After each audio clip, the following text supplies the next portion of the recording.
Hello everyone, let's start a new chapter recovery and refund of tax. अच्छा chapter है। वैसे इसमें से 4 नंबर का क्वेश्चन बनता है, बट एक बार इसमें से 15 का भी आया हुआ है, तो आप इसे ध्यान से समझना।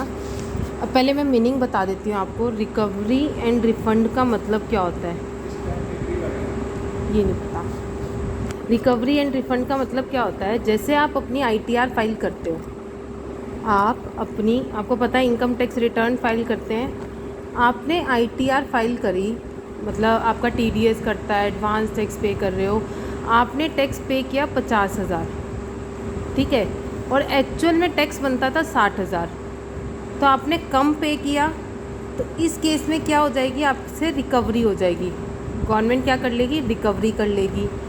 अगर आपका टैक्स एक्चुअल में बनता था 40, पे हो गया 50 ज़्यादा, आपने मतलब ज़्यादा पे कर दिया, टैक्स बन रहा था कम, उस केस में क्या हो जाएगा, आपका टैक्स रिफ़ंड हो जाएगा। गवर्नमेंट आपको रिफ़ंड कर देगी। रिकवरी में क्या होता है कि आपने टैक्स नहीं दिया तो गवर्नमेंट आपसे रिकवर करती है। रिफ़ंड में क्या होता है कि आपने टैक्स फालतू दे दिया तो गवर्नमेंट आपका टैक्स आपको रिफ़ंड कर देती है। और इसमें कुछ इंटरेस्ट भी होता है, वो मैं अभी आपको बताऊंगी कि विद इंटरेस्ट करता है। यहाँ पे 1% लगता है, यहाँ पे 0.5% लगता है। वो मैं आपको सारे प्रोविज़न एक एक करके बता देती हूँ। आपकी बुक भी है, इसमें से भी पढ़ा देती हूँ, दोनों में से देख लो। सबसे पहले आता है पेमेंट ऑफ टैक्स। आपके पास कैसे आपको पता चलता है कि आपको टैक्स पे करना है। आपका जो असेसिंग ऑफिसर है, आपको पता है कौन होता है, जो आपका टैक्स निकाल रहा है, मतलब इनकम टैक्स डिपार्टमेंट में असेसिंग ऑफिसर आपको क्या करता है, एक नोटिस भेजता है कि भाई आपको ये टैक्स देना है। तो आपको उसके 30 दिनों के अंदर अंदर टैक्स को पे करना पड़ता है। Payment of tax with in 30 day of the notice bye assessing officer के नोटिस के 30 दिनों के अंदर अंदर आपको पेमेंट करनी पड़ती है। बट अगर वो कह रहा है कि असेसिंग ऑफिसर को लगता है कि ठीक है कि फुल ही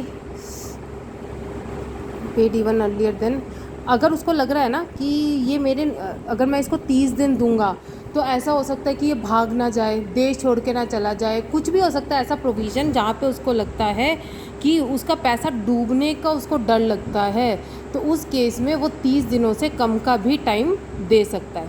आ गया बात समझ। रिकवरी का कैसे करेगा कि आपको नोटिस आया है, उस नोटिस के 30 दिनों के अंदर अंदर पेमेंट करनी है। असेसिंग ऑफिसर को जहाँ लगता है कि उसका पैसा डूब सकता है, वहाँ वो 30 दिनों से कम का टाइम भी आपको दे सकता है। फिर आता है validity of notice of demand in case of appeal bye SSC. अब एक अपील वाला चैप्टर है, जहाँ पे आपने अपील वाले में मैं आपकी उसकी वीडियो बनाऊंगी आगे। अपील में क्या होता है, सबसे पहले आप असेसिंग ऑफिसर के खिलाफ अपील करते हो, कमिश्नर अपील को, then income tax appellate tribunal, फिर हाई कोर्ट, सुप्रीम कोर्ट, इस तरीके से अपील चलती है। वो कह रहा है अगर उसने अपील कर दी, कोई भी अपील कर रखी है आगे, उसे लगता है कि नहीं असेसिंग ऑफिसर गलत डिमांड कर रहा है, उस केस में उसने अपील कर दी, तो जो भी डेट अपीलेंट ट्रिब्यूनल अब देगा कि अभी 1 महीने का टाइम दो इसको, 2 महीने का, तो वही नोटिस की लास्ट डेट मानी जाएगी वैलिडिटी की। अब मैंने आपको बताया कि अब क्या हो रहा है, आप लेट पेमेंट कर रहे हो। रिकवरी का मतलब यही है ना, आपने टाइम पे टैक्स नहीं पे किया तो असेसिंग ऑफिसर आपसे रिकवर कर रहा है। तो इस केस में आपको असेसी को लायबल है कि 1% सिंपल इंटरेस्ट पर मंथ के हिसाब से, जब जितना लेट वो देगा 1% इंटरेस्ट भी पे करना पड़ेगा। विद सिंपल इंटरेस्ट चाहिए, कंपाउंड इंटरेस्ट नहीं है, सिंपल इंटरेस्ट, ठीक है। अगर कोई एक्सेस होगा तो वो रिफ़ंड हो जाएगा। लाइबिलिटी टू पे इंक्रीज इंटरेस्ट, इसका मतलब क्या है, जैसे अगर मानो आपका केस की दोबारा से कोई असेसमेंट हो रही है, पहले आपका टैक्स बन रहा था 50, फिर निकल के आई आपकी और भी इनकम, आपका टैक्स बन रहा है 60,000, तो जितना ज़्यादा बनेगा अब आपको उस एक्सेस पैसे पे भी इंटरेस्ट देना पड़ेगा। वो ये कह रहा है कि लाइबिलिटी टू पे इंक्रीज इंटरेस्ट, अगर आपका टैक्स ज़्यादा बन रहा है तो आपका इंटरेस्ट भी क्या हो जाएगा, इंक्रीज़ हो जाएगा। फिर आता है आपका वेवर ऑफ इंटरेस्ट। वे मतलब माफ़ कर देना, कब आपका इंटरेस्ट हट सकता है, जैसे जो इंटरेस्ट आपके ऊपर लग रहा है, किन किन केसेस में ऐसा होगा कि वो इंटरेस्ट आपका माफ़ हो जाएगा under section 220 sub section 2A में।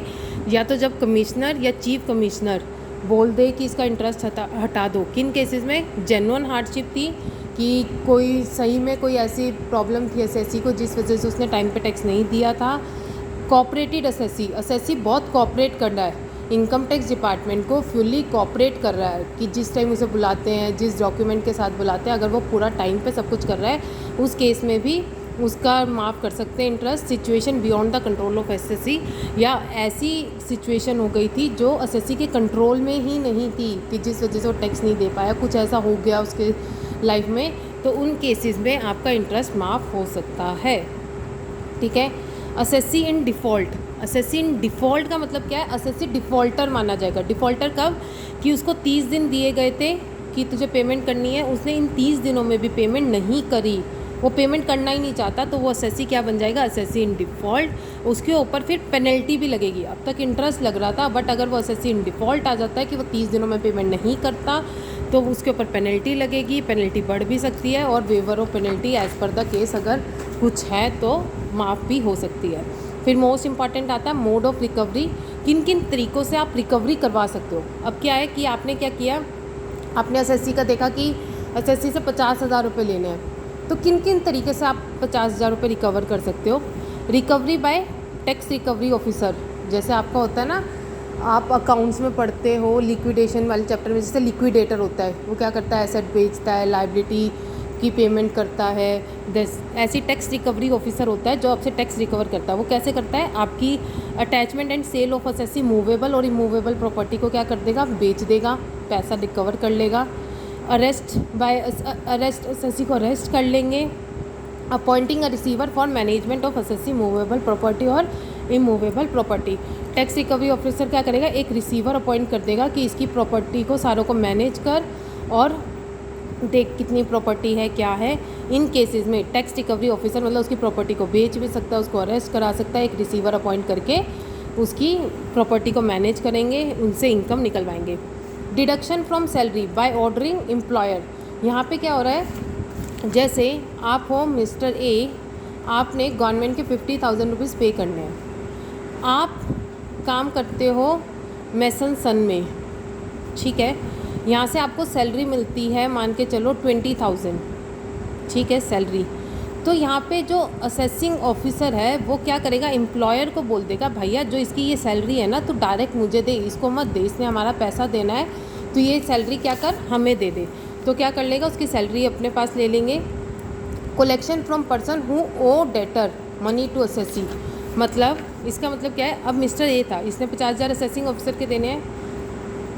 एक ऐसा पर्सन है मिस्टर बी जिसने इसके पैसे देने हैं, लाइक 60,000। तो अब असेसिंग ऑफिसर इस बंदे को कहेगा कि तू इसके पैसे मुझे दे दे, इसको मत दे, ठीक है। कि collection from person who owe money to SSC, जिसने एसएससी का पैसा देना है उससे कलेक्ट कर लेंगे।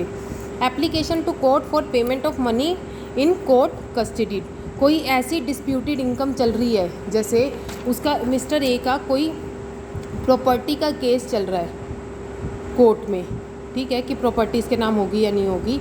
तो इस केस में अगर इसके नाम हो जाती है, जो भी इसकी इनकम होगी, तो यहाँ असेसिंग ऑफिसर कोर्ट को बोल देगा कि जो भी इसकी प्रॉपर्टी है या जो भी इसकी इनकम है वो हमें दे देना। कोर्ट को बोल रहा है यहाँ पे, एप्लीकेशन देगा कोर्ट को for payment of money in court custody, जो भी कोर्ट कस्टडी में उसका पैसा पड़ा है या प्रॉपर्टी पड़ी है वो कोर्ट किसको दे देगी? असेसिंग ऑफिसर को।